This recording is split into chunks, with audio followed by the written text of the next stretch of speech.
ആദ്യമായിട്ട് ഇതിന് വേണ്ടത് ക്യാരറ്റും പൊട്ടറ്റോയാണ്. ഇത് രണ്ടും ഞാൻ വേവിച്ച് വെച്ചപ്പോൾ ഉണ്ട്. അത് കഴിഞ്ഞിട്ട് ഈ ക്യാരറ്റും പൊട്ടറ്റോയും നല്ല രീതിയിലൊന്ന് ഉടച്ചു കൊടുക്കുക.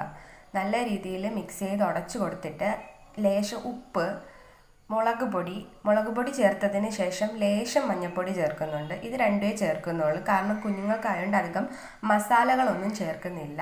ഇതിൻ്റെ ആവശ്യമേ ഉള്ളൂ. അത് കഴിഞ്ഞിട്ട് ഇതിലേക്ക് നമുക്ക് വേണ്ടത് ഒരു മുട്ടയാണ്. ഞാൻ ഒരു മുട്ട എടുത്തിട്ടുണ്ട്. ഒരു മുട്ട പൊട്ടിച്ച് ഒഴിച്ച് കൊടുക്കുന്നുണ്ട്. പിന്നെ ഇതിൻ്റെ മെയിൻ ഇൻഗ്രീഡിയൻ്റ് ആണ് വേണ്ടത്. മെയിൻ ഇൻഗ്രീഡിയൻ്റ് ആയിട്ട് വേണ്ടത് അവലാണ്. ഞാൻ അവൽ കുറച്ച് നേരം മുന്നേ ചെറു ചൂട് വെള്ളത്തിൽ കുതിർത്ത് വെച്ചപ്പോൾ ഉണ്ട്. ആ അവൽ ഇതിലേക്ക് ചേർത്ത് കൊടുക്കുന്നുണ്ട്. അവലും കൂടി ചേർത്ത് കഴിഞ്ഞ് നല്ല രീതിയിൽ ഇതെല്ലാം ഒന്ന് മിക്സ് ചെയ്ത് കൊടുക്കുക. ഇപ്പം ഞാൻ നല്ല രീതിയിൽ മിക്സ് ചെയ്ത് കൊടുത്ത് വെച്ചപ്പോൾ ഉണ്ട്. അതിനുശേഷം ഒരു പാൻ എടുത്തിട്ട് കുറച്ച് ഓയിൽ, വളരെ കുറച്ച് ഓയിൽ മാത്രം ചേർത്ത് കൊടുക്കുന്നുണ്ട്, ഇതൊന്ന് ഫ്രൈ ആവാൻ വേണ്ടി.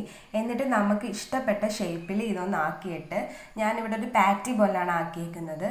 ഈ പാനിലേക്ക് വെച്ച് ഫ്രൈ ചെയ്യാൻ വെക്കുക. ഇപ്പം നല്ല രീതിയിൽ ഇത് ഫ്രൈ ചെയ്ത് വരുന്നുണ്ട്. ഒരു വശം നല്ല രീതിയിൽ ഫ്രൈ ആകുമ്പം മറുവശത്തോട്ട് തിരിച്ചിടുക. ഒത്തിരി സമയമൊന്നും എടുക്കില്ല, കാരണം ഇത് ഓൾറെഡി എല്ലാം വെന്ത വെജിറ്റബിൾസ് ആണ്. ഇതിൽ എക്സ്ട്രാ വന്നിരിക്കുന്നത് അവലും മുട്ടയുമാണ്. അതൊന്ന് കുക്കായി വരുന്ന സമയമുള്ളൂ. ഇപ്പം ഇങ്ങനെ കിട്ടിയിട്ടുണ്ട്.